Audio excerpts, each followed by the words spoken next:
అమెరికాకి వాయించి వదిలిపెడుతోంది Iran. America third specials ఏవైతే ఉన్నాయో వాటిని కూల్చేసింది.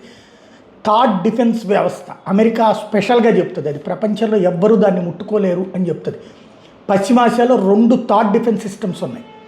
ఇవి ఈ అరబ్ దేశాల మీదకి వేరే వాళ్ళు వేసేటటువంటి మిస్సైళ్ళు, యుద్ధ విమానాలు, డ్రోన్స్ వీటిని కంట్రోల్ చేసేది. అది అమెరికాది గొప్పదిగా చెప్తుంది. ఇప్పుడు చైనా కనుక మా ఎయిర్ డిఫెన్స్ సిస్టమ్ గొప్పదని చెప్పినట్టే అమెరికా ఈ థర్డ్ ఎయిర్ డిఫెన్స్ సిస్టమ్ అనేది తమ దేశానికి కూడా ఉంది, అది అత్యద్భుతమని చెప్తుంది. దానికి సంబంధించిన 2 రాడార్లు దుబాయ్లో ఉన్నాయి, వాటిని కూల్చిపడేసింది అమెరికా. థర్డ్ డిఫెన్స్ వ్యవస్థను గొప్ప కూల్చినట్టు చెప్తే లేదని, కానీ శాటిలైట్ పిక్చర్స్తో చూస్తే అవి పేలిపోయినాయి అన్నటువంటిది కనబడుతుంది.